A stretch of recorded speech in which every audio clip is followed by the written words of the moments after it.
100 years ago, in what we like to think of as the good old days, people complained that life is just too fast. Work is too hard and relentless. There aren't enough hours in the day to get everything done.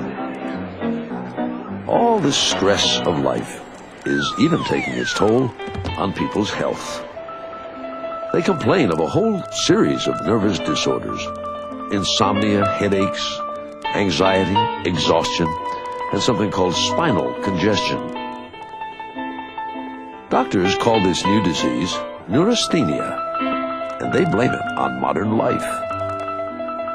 Makers of patent medicines are quick to offer a cure. There's Carter's Little Nerve Pills, and a brand new tonic called Coca-Cola. Not only good as a soft drink, but also as the ideal brain tonic for headache and nervousness. A mild electric current passed through the body is also deemed therapeutic. But strangely, not everyone has neurasthenia, even if they're exposed to the same level of stress. One explanation: some people are born with a strong temperament that naturally resists the disease. Others are born with a weak temperament, making them susceptible. But maybe it's not that at all. Perhaps it's as simple as modern life is just too difficult, leading people to wonder, are we ready for life in the 20th century?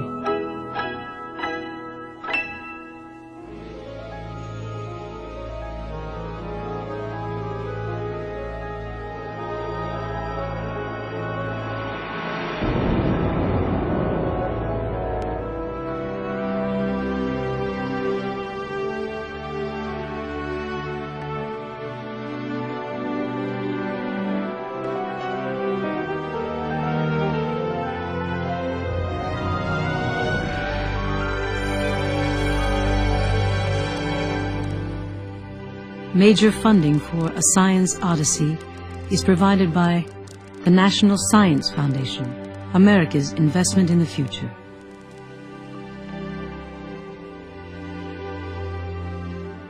Additional funding is provided by the Arthur Vining Davis Foundations, Carnegie Corporation of New York, the George D. Smith Fund, Becton Dickinson, working to help all people live healthy lives,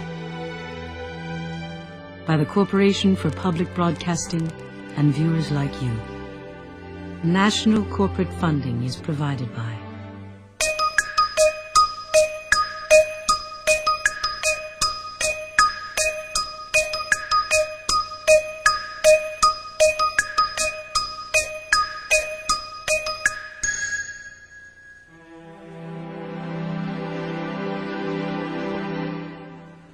In the middle of the 19th century, two brothers, Orson and Lorenzo Fowler, made and sold busts like this one. Supposedly, by reading this map of the head and face, you could evaluate someone's character and personality, and even predict his behavior. Here is where you would look to see if he had selfish sentiments. Over here is domestic propensities. This one, of course, is for intuitive reasoning and reflective faculties. Moral and religious sentiments, self-esteem, power of will. The system is called phrenology, and it is one of the more popular theories about human behavior at the time. Too bad it wasn't based on scientific evidence. Actually, it's only towards the end of the 19th century that scientists turn their gaze on human behavior. Traditionally the province of philosophers, poets, and charlatans. These scientists try to make the seemingly irrational rational. They try to sort out what in human behavior is fixed at birth and what is learned through experience.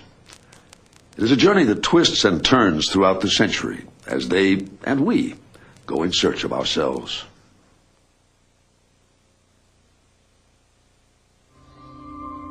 At the turn of the century, doctors interested in the mysteries of the human mind are drawn to this venerable hospital in Paris, Salpêtrière.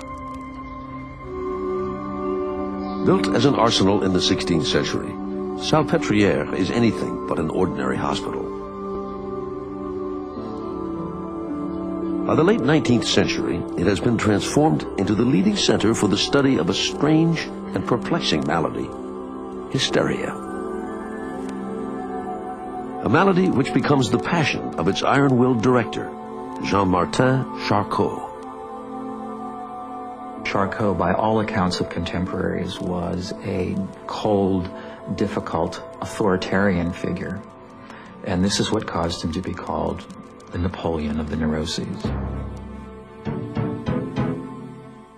In the Salpêtrière, there was a huge population of patients who suffered from what was arguably one of the murkiest disorders still around. That was hysteria. And it was a new opportunity. It was an opportunity for Charcot to bring all the skills he had as a neurologist to finally unpack the secrets of one of the most frustrating disorders for clinicians of the time. Charcot observes patients with a dizzying array of unexplained symptoms. Spasms, paralysis, blindness, amnesia. Every physical and behavioral abnormality imaginable, all without a traceable cause.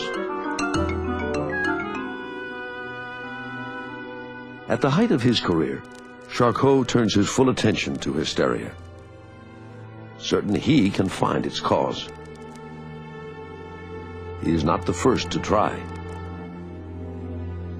The Greeks believed that hysteria was caused by the uterus, and that it was caused by the uterus as an unattached organ, kind of like a beach ball inside the body, and shifting around, so that Monday it might be in your neck, and Tuesday it might be in your wrist, and Wednesday it might be in your stomach, and wherever this uterus happened to end up, it created symptoms, the wandering womb, as they used to call it.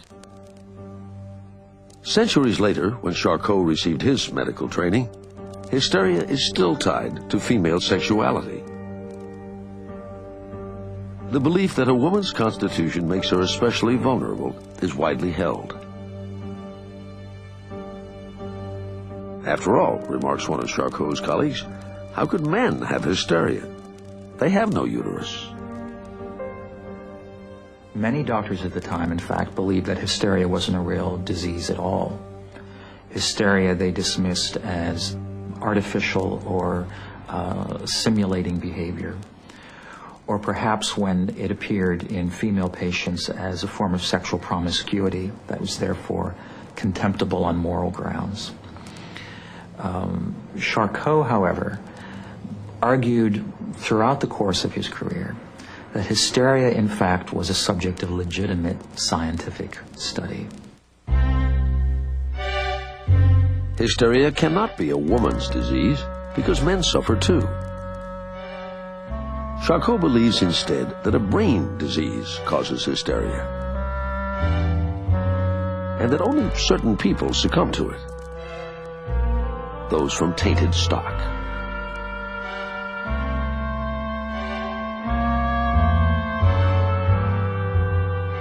It is passed down from generation to generation.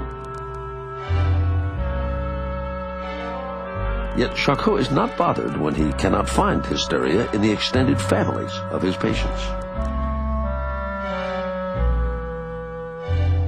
Charcot could argue that hysteria could transmute into other totally different pathological forms, such as epilepsy or Parkinson's disease or multiple sclerosis.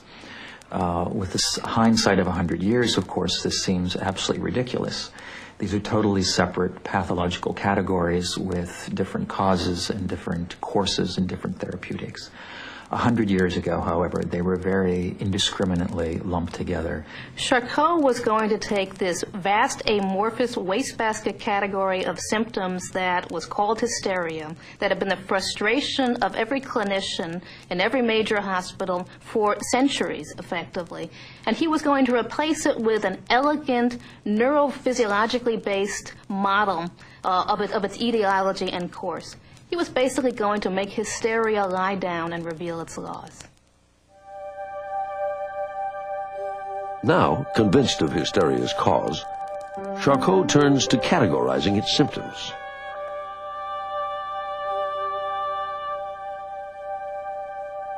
he sketches every movement of his patients in vivid detail.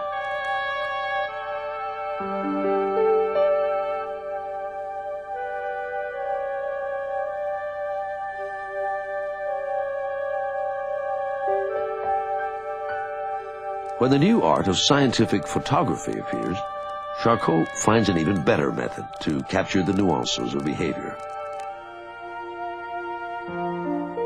He hires a photographer to work full-time at Salpêtrière.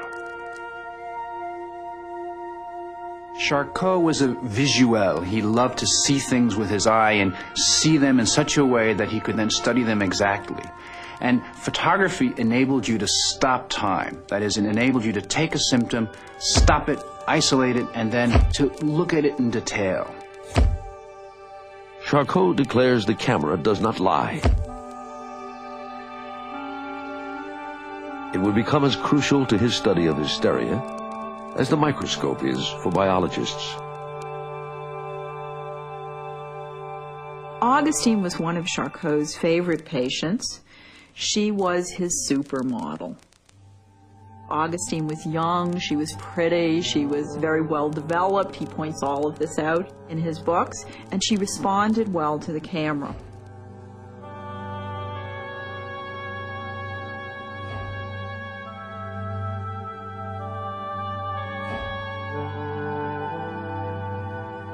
Charcot will take some 10,000 photographs of his patients.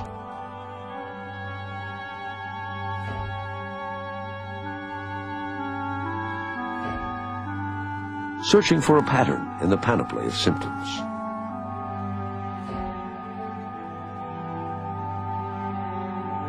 Curiously, these symptoms seem to reflect the culture of the time. He was producing photographs of beautiful, sometimes, women in very odd, but also in some ways very familiar positions.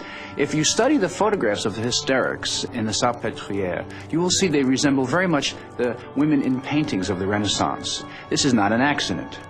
Charcot was a great admirer of painting.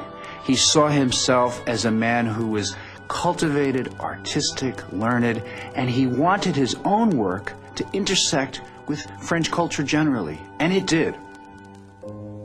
Intellectuals and the public alike take great interest in Charcot's scientific endeavor. He becomes a celebrity himself on the streets of Paris and beyond. Renowned for his theatrical flair, he attracts a wide audience every Tuesday when he offers a lecture demonstration for doctors who come from around the world to see the proclaimed prince of science. Patients would be brought in, sometimes patients he had never seen before, and he would diagnose them. And sometimes patients came in he had treated before, and they would be hypnotized, and Charcot would instruct them to have hysterical seizures. And he would explain what was going on to the audience. So it became the hottest ticket in Paris. Everybody went. Everybody who was in the medical world had to go, but novelists went, journalists went, painters went. Everyone who was anyone in late 19th century Paris had to go. One member of the audience captivated by Charcot is a young doctor from Vienna who was just embarking on his own clinical career. Sigmund Freud.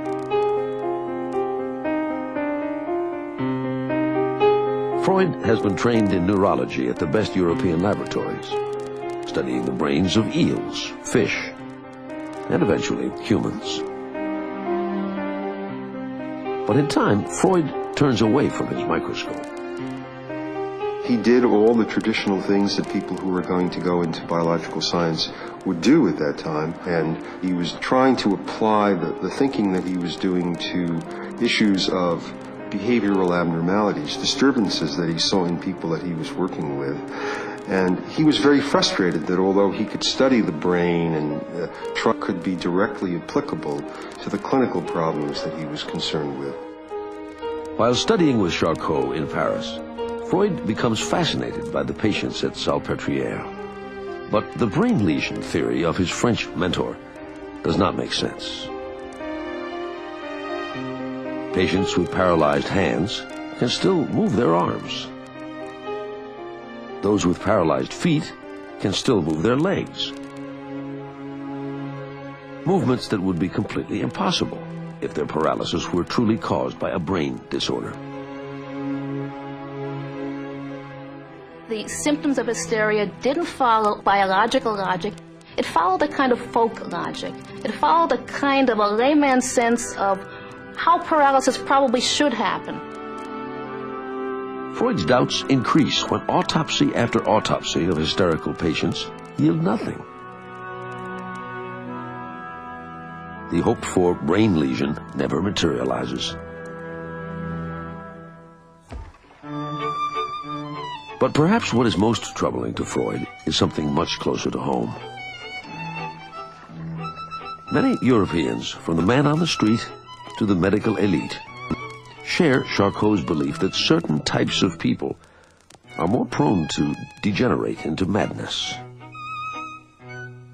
People who come from weakened stock, bad blood. Jews, as a group, are singled out. And the Jewish community in Vienna, of which Freud is a member, is no exception. According to degenerationist theory, Jews were more prone to nervous and neurotic breakdown. They were included in a category of character types that were particularly susceptible to nervous degeneration. Understandably, Freud is not sympathetic to this idea. He senses an anti-Semitic content in it. And I'm almost certain that this is a personal factor that allows him to discard the inherited scientific wisdom of his time. With this, Freud concludes his colleagues have failed to explain mental disorders. They have focused only on the physical body, ignoring the complexity of the mind. Finding hysteria's true cause, he believes, requires a radically new approach, which Freud will undertake in his private practice in Vienna. In the process, he will seek not only to explain hysteria, but also present this century's first distinctly psychological theory of human behavior. His first clue comes from fellow neurologist Joseph Breuer and Breuer's patient Bertha Pappenheim, referred to as Anna O. Pappenheim, as a very young woman, had searched out Joseph Breuer and presented to Breuer an extraordinary idiosyncratic series of symptoms.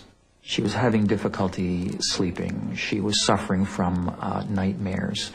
It was impossible for her to drink water. And in the more severe stages of her disorder, she had lost the ability to speak her native German.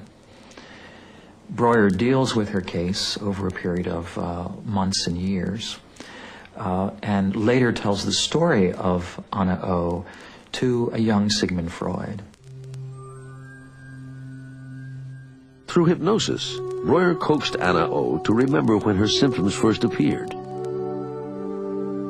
to a time when her father became gravely ill.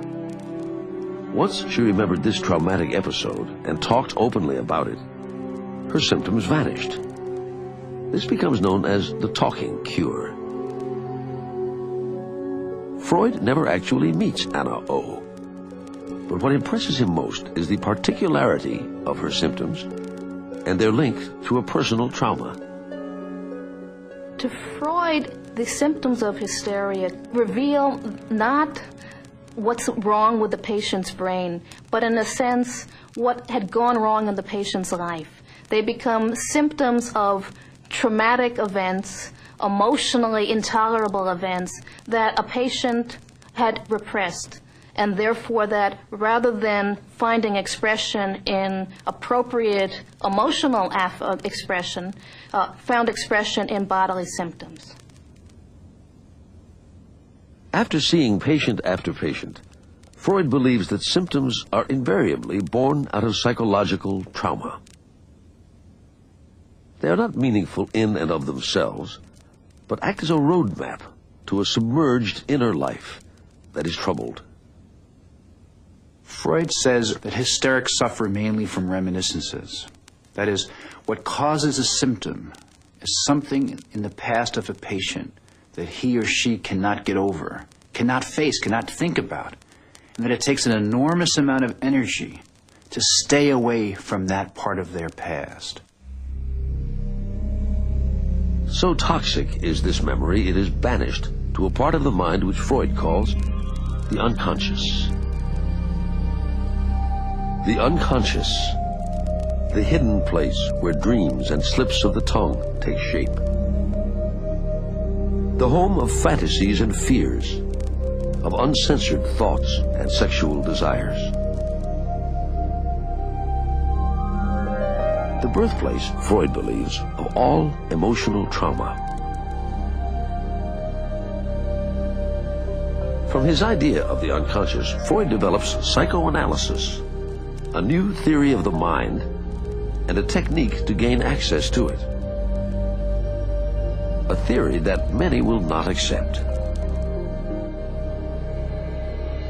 Freud is attacked in his own time on a great many different grounds.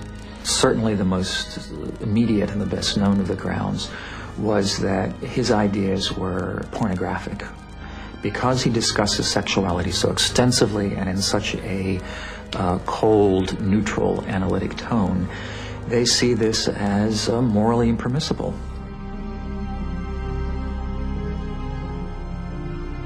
Freud is also attacked for other reasons. The unconscious cannot be seen or tested. You cannot study it under a microscope or dissect for it. There is no material proof of its existence. To some, Freud's psychoanalysis seems too theoretical, too philosophical, too unscientific. He was not a successful theoretician in the early years. His work did, however, attract the interest of a faithful band of adherents, and Freud used their commitment to him and to psychoanalysis as the basis for developing a psychoanalytic movement that resembles, unfortunately, in my view, in many ways, a church in its early years. People who have to be committed to the cardinal concepts of psychoanalysis in order to be treated as faithful adherents. Freud was able to create a kind of religious zeal in intellectuals, many of whom were Jewish or felt in the context of Viennese society somewhat marginalized. Here they could be at the center of something very exciting that was potentially going to transform the way in which we think the mind works. By 1914, Freud's following is still relatively small. But that will all change soon. Political events will thrust Freud's psychological theories onto a world stage, providing a brutal living laboratory for the efficacy of Freud's ideas. World War I. Germany is pitted against most of Europe, Russia, and later the United States. First World War was Europe's encounter with mass destruction through technology. You didn't kill someone close up. You were often just lying in a ditch, and suddenly someone next to you would die, because an explosion would send shrapnel and kill that person. Or you would be in a ditch for days, and then suddenly you were told, get up and walk across that field. The war lasted longer than anyone had anticipated. Days become months, and months stretch into years.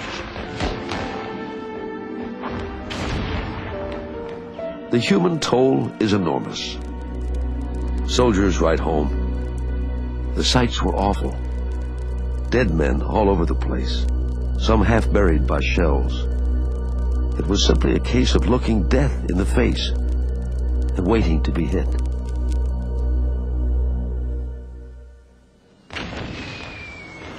Early in the war, an English psychologist named Charles Myers, based at the front, reports seeing soldiers come out of their trenches with mysterious symptoms.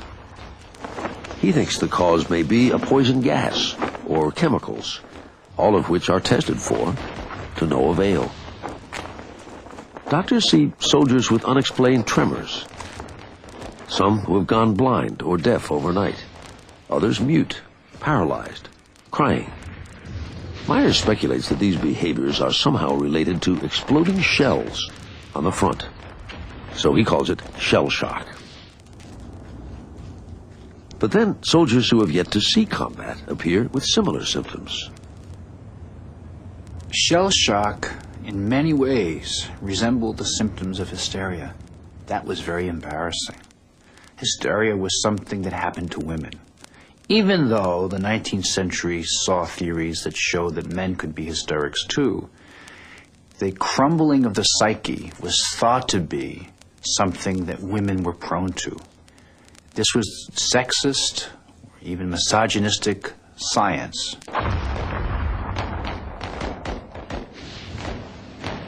Doctors tried to find another name for it so as to spare their soldiers the shame of being called hysterics. They absolutely couldn't believe that men could be hysterical. And when they began to see the symptoms in men, all the doctors said, this looks like hysteria. But at some level, they would not allow themselves to believe it. War neurosis, buried alive neurosis, soldier's heart, all names to describe male hysteria. Some 80,000 soldiers would succumb during the course of the war. Military doctors look long and hard for a physical explanation for the symptoms, for some evidence of damage to the nervous system, for evidence of tainted heredity. They were so persuaded that there had to be an organic cause, and in some ways so prejudiced against a psychological cause that as they eliminated and eliminated and eliminated possible sources, they just continued to look. When doctors can't find anything, the only explanation left is cowardice. To many officers, these soldiers are malingerers who should be tried, court-martialed, and executed. And in fact, some are. But among doctors, there are a pioneering few familiar with Freud's theories who believe that shell shock is psychological. For them, the war offers an unusual opportunity. Freud had worked with a very small number of patients and with women patients who came from quite a limited segment of Viennese society, upper middle class women from Jewish families, basically, who were leading lives of boredom and leisure. And suddenly, here you have the war, 80,000 shell shock cases in the European armies. So they provided an extraordinary wealth of experimental material, so to speak. And doctors, at the same time that they were appalled, were fascinated. They recognized the opportunity they had before them to study precisely the kinds of conflicts that Freud had written about in this very, very large sample of the population.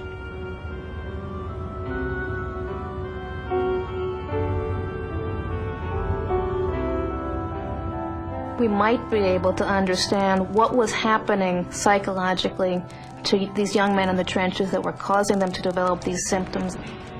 Everything in your body is saying, get out of there, save yourself, and everything in your training is saying you've got to stay in the trenches and defend your country. And the conflict is so unbearable that, as psychoanalysts would ultimately say, the organism takes a flight into illness.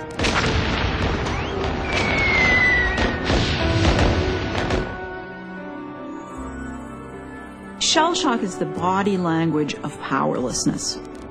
And powerlessness can come in a lot of different situations. You can have power in the world, but if you find yourself in a situation where you are powerless for a variety of reasons to speak your real feelings, the body will convert those feelings into symptoms. These soldiers who were brave, who were fit, who were patriotic, found themselves dealing with fear, anxiety, grief, loneliness, disorientation, all these kinds of feelings which were new to them and which were not part of the society's definition of what it meant to be a man. They couldn't articulate those feelings.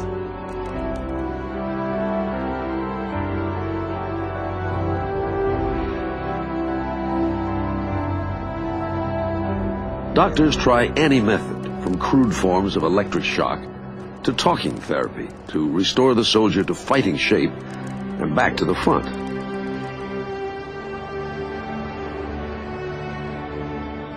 For thousands of soldiers like these, it is the talking cure that works when nothing else does. Simply talking can save them. Many soldiers frozen in fear can now be healed.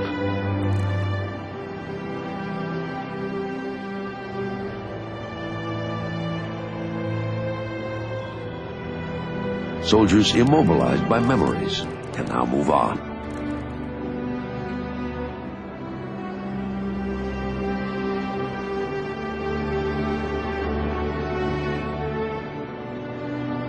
The laboratory of war demonstrates that many of Freud's ideas are more than abstract theories.